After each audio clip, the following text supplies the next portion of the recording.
ये हम लोग आज का स्वतंत्रता दिवस जो अनोखे अंदाज में मना रहे हैं, जहाँ भी ढाका विधानसभा की समस्याएं हैं उसको उजागर कर रहे हैं और उस समस्या की जगह पे झंडा फहराने का काम कर रहे हैं। ये जिस जगह पे हम लोग आए हैं, यहाँ का मुद्दा है भारत माला में जो भ्रष्टाचार हो रहा है, जो गलत हो रहा है, जो करोड़ों का जो है प्रोजेक्ट है भारत माला केंद्र सरकार का, लेकिन ज़मीन जो गरीबों का लिया जा रहा है, आज 2025 में ज़मीन लिया जाता है और पैसा दिया जाता है 2013 के रेट से, और उसके बाद भी वो पैसा देने के लिए भी आपको कमीशन 2% देना पड़ता है। कमीशन देने के बाद भी पीछे पीछे भागते रहिए 6 महीना 1 साल से पैसा लोग दे करके 2% कमीशन दे करके आज बेचैन है, परेशान है। और वो ज़मीन जिसका उनको मिलना चाहिए 20 लाख 25 लाख, उस ज़मीन का मिल रहा है मात्र 2 लाख 3 लाख 5 लाख, उसमें भी 2% कमीशन दीजिए।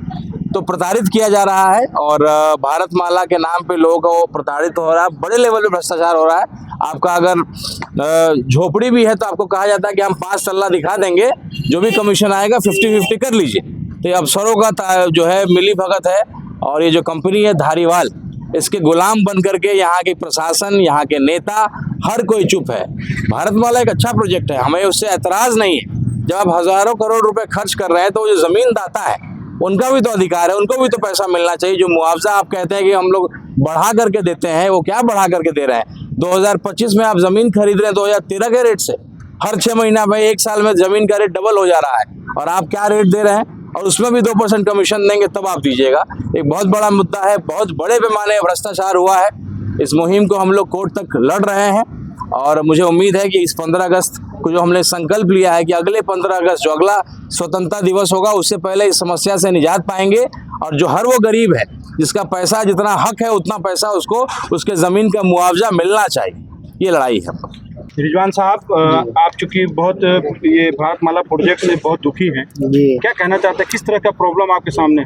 प्रॉब्लम तो बहुत सारा प्रॉब्लम, देखिए जबरन यहाँ पे देखिए सबका घर उजाड़ दिया गया है और किसी को पेमेंट नहीं दिया जा रहा है। हम लोग को लगभग 6 महीना हो गया कागज़ जमा किए हुए, और कागज़ में किसी तरह की त्रुटि नहीं है, फिर भी 5%, 4%, 3%, 2% मांगा जा रहा है। एक तो हमारा यहाँ से लेके देखिए वहाँ से लेके वहाँ तक 1 कट्ठा ज़मीन गया है, जिसमें मात्र 4 लाख रुपए का नोटिस आया है। उसमें हम लोग 4 जन हैं, अब उसमें फिर कमीशन क्या दे?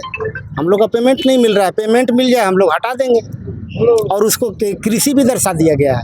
इसके लिए हम बहुत भाग दौड़ किए हैं, यहाँ तक कि हम कमिश्नर तक गए हैं, लेकिन कहीं से कोई सुनवाई नहीं हो रही है। ये मार्केट की जमीन को कृषि दर्शा दिया है, देखिए यहाँ। और इसके लिए हर वो समय पे हमने आवेदन दिया है, चाहे वो भूअर्जन हो या कमिश्नर तक हम गए, हर जगह गए हैं।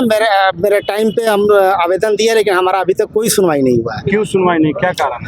कारण तब वही ऑफिसर लोग जानेंगे। बोलते हैं कि भूअर्जन में जब गए तो बोले कि एक काम कीजिए, आप कमिश्नर से जाके मिलिए। हम कमिश्नर के यहाँ भी गए, वहाँ भी आवेदन दिए, तो वहाँ जब तक के कमिश्नर का हमारे पास कोई ऑर्डर नहीं आता, हम इसको कृषि से मार्केट में नहीं कन्वर्ट कर सकते हैं, ऐसा कहते हैं लोग।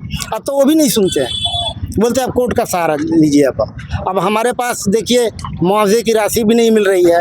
अब कर्ज ले करके हम कोर्ट पे लड़ाई लड़ रहे हैं जब तक हम अपना घर छोड़ दे, जबकि पुनर्वास का भी योजना है। जिनके पास कागज़ नहीं है उनको पुनर्वास भी करना है। हमारे पास तो कागज़ है, मार्केट है, देखिए आप दिखा दीजिए सब लोगों को कैसे है, लेकिन फिर भी हमको मुआवजा नहीं मिल रहा है। कहाँ जाए हम लोग?